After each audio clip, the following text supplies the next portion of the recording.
ప్రైవేటీకరణ దిశగా జీహెచ్ఎంసీ, పెరుగుతున్న పొరుగు సేవలు.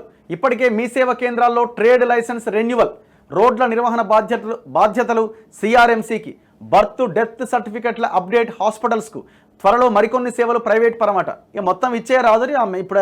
ఇప్పటికే ఇది మొత్తం ఆల్మోస్ట్ సోమేష్ కుమారు, మెగా కృష్ణారెడ్డి ఈ సంబంధించిన వ్యక్తులతోనే ఈ జిహెచ్ఎంసీ ఆఫీస్ నిండిపోయింది. ఆఫీసర్లంతా ఇంకా స్టిల్ వాళ్ళే కొనసాగుతున్నారు. జిహెచ్ఎంసీ అందించే సేవల్లోంచి ఒక్కొక్కటి ప్రైవేట్ పరం అవుతున్నాయి.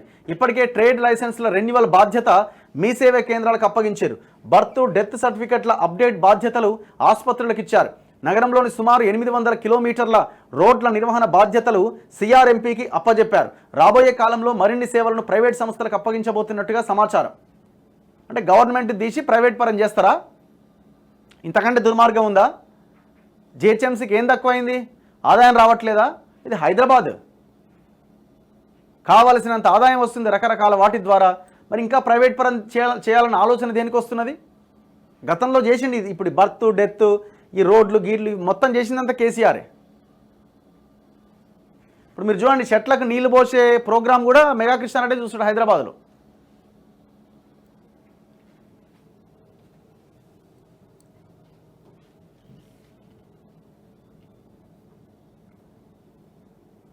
ఇగో పేరు రామ్కీది, పనులు చేసేది బల్దియా.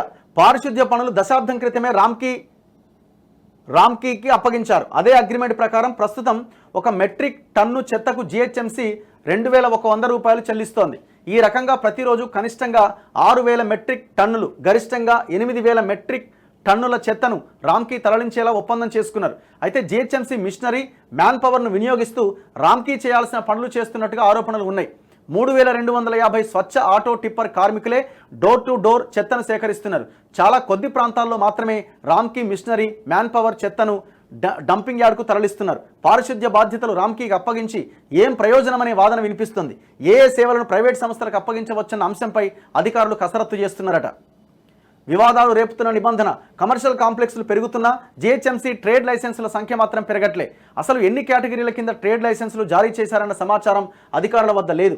గతంలో ట్రేడ్ లైసెన్సుల జారీ, రెన్యువల్ బాధ్యతలు మెడికల్ ఆఫీసర్లు నిర్వహించేవారు.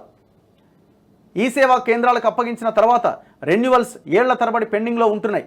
వ్యాపారులు సిబ్బందిని మేనేజ్ చేసుకొని కొత్త లైసెన్సులు తీసుకుంటున్నారు. ట్రేడ్ లైసెన్సుల రెన్యువల్, రెంటల్ డీడ్ మస్ట్గా నిబంధన పెట్టారు. ప్రతి సంవత్సరం టెనెంట్ అగ్రిమెంట్ కాపీని సమర్పించాల్సి ఉండేది. ఇరుగు పొరుగు ఆస్తుల యజమానులు నో అబ్జెక్షన్ సర్టిఫికెట్లు ఇస్తేనే లైసెన్సులు రెన్యువల్ అయ్యేవి కావు. కానీ ప్రస్తుతం టెనెంట్ అగ్రిమెంట్ లేకుండానే రెన్యువల్ చేస్తుండడంతో వివాదాలు తలెత్తుతున్నాయట. మరి ఇట్లా ఏం చేద్దాం అనుకుంటున్నారు జిహెచ్ఎంసీని? ఇందులో పనిచేసే కార్మికులకు కానీ, ఇందులో పనిచేసే ఉద్యోగులకు కానీ, తెలంగాణ కాంట్రాక్టర్లకు కానీ ఏమన్నా ప్రయోజనం కలుగుతున్నదా? వాళ్ళేమో రోడ్ల మీదకి వచ్చి ఆందోళన చేస్తున్నారు. వీడు రామ్కీ వాడేమో జిహెచ్ఎంసీ కార్మికులని, పారిశుద్ధ్య కార్మికులని నరకం చూపిస్తున్నాడు. మెగా కృష్ణారెడ్డి లాంటి కాంట్రాక్టర్లను ప్రోత్సహించి తెలంగాణ కాంట్రాక్టర్లను బొందబెడుతున్నారు. ఆత్మహత్యలు చేసుకునే కాడికి వచ్చింది వాళ్ళు. మొన్న కూడా సమ్మె చేసినట్టు వాళ్ళు, మొన్న కూడా స్ట్రైక్ చేసిరు వాళ్ళు.